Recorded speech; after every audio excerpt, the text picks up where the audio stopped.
பிரியமானவர்களே, ஆமென் வலையொலி வழங்கும் தவக்காலம் தகுந்த காலம் சிறப்பு சிந்தனை தொடரில் சதித்திட்ட சிந்தனையை தவிர்த்திட தகுந்த காலம் தவக்காலம் என்கிற கருப்பொருளில் சிந்திப்போம்.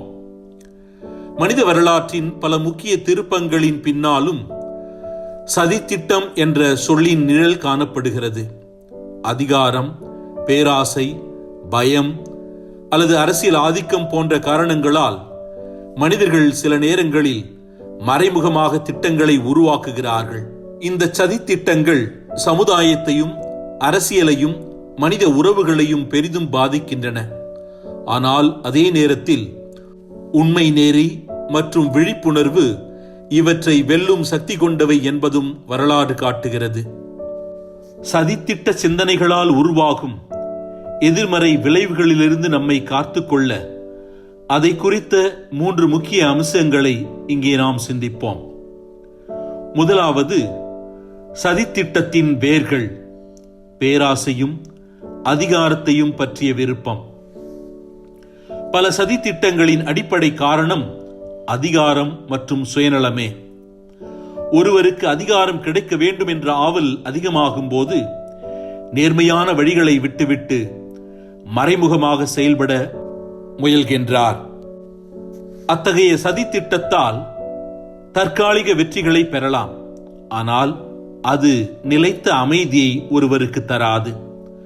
சதித்திட்டங்கள் பெரும்பாலும் பயத்தையும் இருளையும் பயன்படுத்தி செயல்படுகின்றன.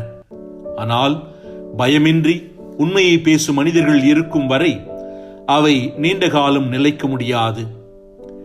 இரண்டாவதாக, சதித்திட்டத்தின் விளைவுகள் சமுதாயத்தில் குழப்பமும் நம்பிக்கையின்மையும் ஆகும்.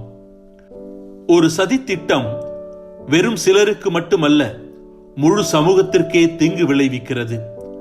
அது மனிதர்களுக்கிடையிலான நம்பிக்கையை உடைக்கிறது, மனிதர்களுக்கிடையிலான உறவுகளை குலைக்கிறது மற்றும் பெரும் குழப்பத்தை உருவாக்குகிறது. பிரபல எழுத்தாளர் ஜார்ஜ் ஓர்வெல் அவர்கள் தன்னுடைய அரசியல் சிந்தனைகளிலே கூறியதாக குறிப்பிடப்படும் ஒரு கருத்து இங்கே நாம் சிந்திக்க தகுந்தது. அதிகாரம் உண்மையை மறைக்கும் போது உண்மையை சொல்வதே புரட்சி.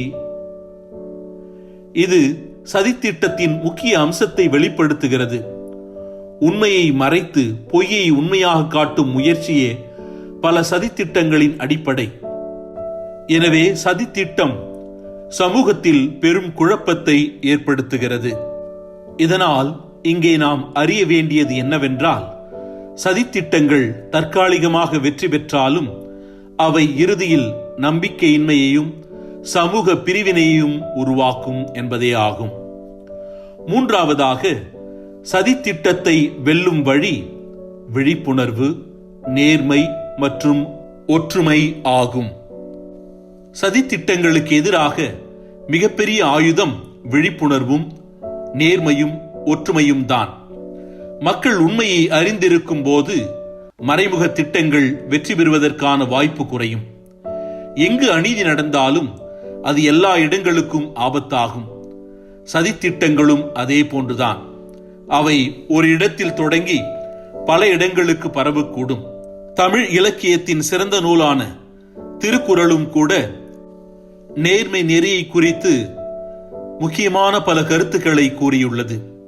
குறிப்பாக திருக்குறள் எண் 221 திருவள்ளுவர் அறத்தொடு நடு வேண்டும் என்பான் பிறத்தொடு பேணி பயக்கும் தொழில் என்கிறார்.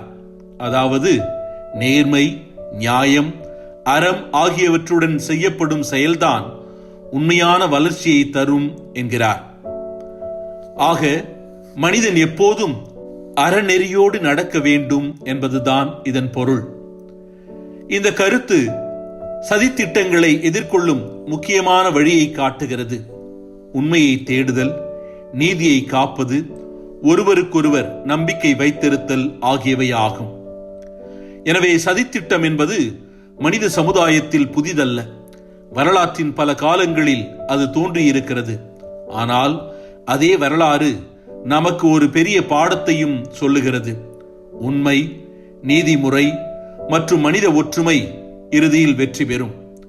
ஒரு சதித்திட்டம் இருளைப் போல இருக்கலாம், ஆனால் அறிவும் உண்மையும் அந்த இருளை அகற்றும் ஒளியாகும். அதனால் ஒவ்வொரு மனிதனும் விழிப்புணர்வுடன் இருந்து உண்மையை பாதுகாத்து நேர்மையான பாதையில் நடக்க வேண்டும்.